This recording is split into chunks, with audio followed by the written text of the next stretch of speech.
99 rank వచ్చింది. అందరూ training వెళ్ళిపోయారు. 2 సంవత్సరాలు గడిచిపోయాయి. ఈ 2 సంవత్సరాలు ఎవరికైతే ఐఏఎస్ అవ్వాలి అని అనుకుంటున్నారో, ఐపీఎస్ అవ్వాలి అనుకుంటున్నారో వాళ్ళందరికీ ట్రైనింగ్ అంటే ఎలా చదువుకోవాలో అలా గడుస్తూ ఉంది కొంతకాలం. ఈ లోపుగా ఆమెకి ఆర్మీకి డైరెక్టర్గా జాబ్ వచ్చింది. ఆమె కార్లోని వీల్ చైర్ వెళ్ళిపోతుంది అనమాట.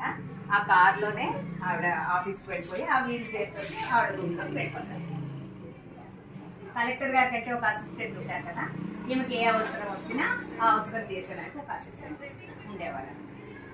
అలాగా డైరెక్టర్ కదా ఈమెకు కూడా ఉంటారు. అంటే ఐఏఎస్లు అందరికీ ఉంటారు. కొన్ని రోజులు ఇలా ఒక 8 years గడిచింది. 8 years కూడా తెల్లవారి ఏదో ఒక టాపిక్ తీసుకుని ఆ టాపిక్ని ఆవిడ పేపర్ మీద రాసేసి ఈ నేర్చుకుంటున్న వాళ్ళందరికీ అక్కడ పెట్టేస్తారు. పెట్టేస్తే ఒక హాల్లో పెట్టేస్తే వాళ్ళు మామూలుగా 9కి 10కి అలా వచ్చేసి ఆ పేపర్లో ఆమె రాసిన టాపిక్ని తీసుకుని వీళ్ళంతా నోట్స్ ప్రిపేర్ చేసుకుంటారు. దానికి అలా కొన్నాళ్ళు గడిచింది.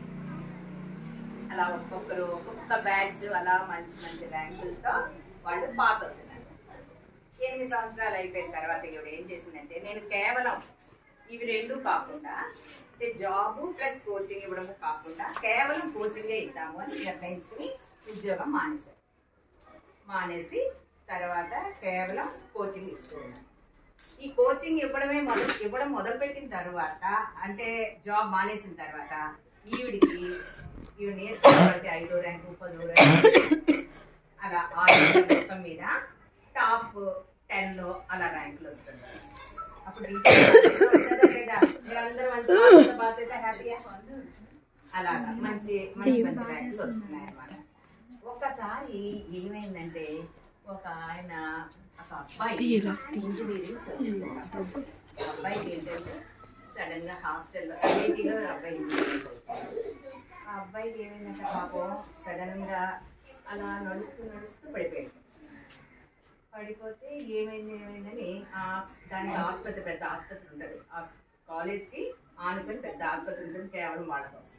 వెంటనే ఆసుపత్రికి తీసుకెళ్ళాలి.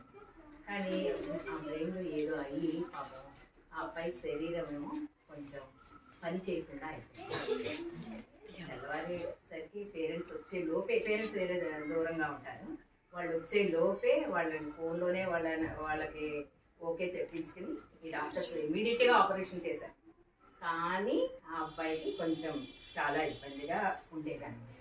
సొంతంగా ఏం చేసుకోలేకపోయారు. చాలా ఆపరేషన్స్ చేశారు. ఈ బ్రెయిన్లో ఏదో అయిందనమాట అబ్బాయికి.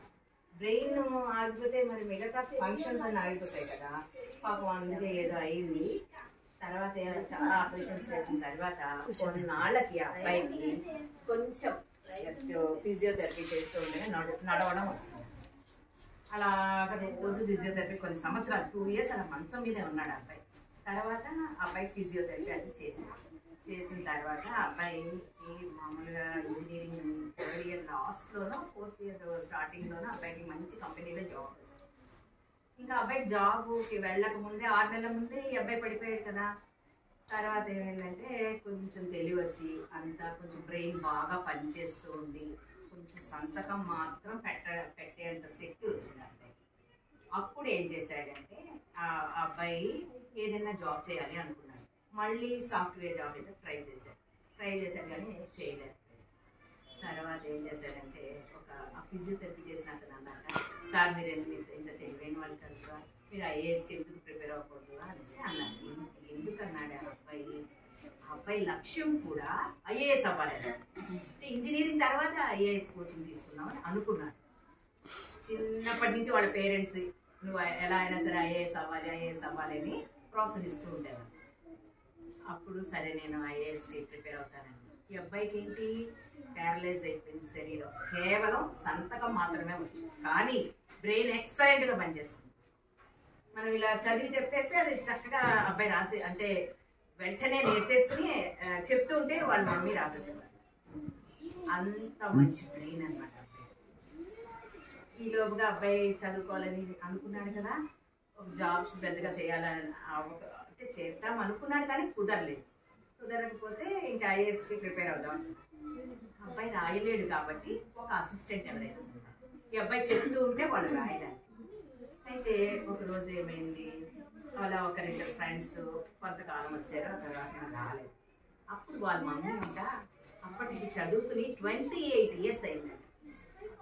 ఆవిడ మళ్ళీ ఈ అబ్బాయి లక్ష్యాన్ని ఎలాగైనా చేరుకోవాలి అని ఆవిడ మళ్ళీ నేర్చుకుని, ఆవిడ ఒకప్పుడు టీచర్గా చేసేవారు, ఆవిడ నేర్చుకుని మొత్తం అంతా ఆవిడ ఆ అబ్బాయికి చెప్తూ ఉంటుంటే ఈవిడ రాస్తూ ఉండేవారు.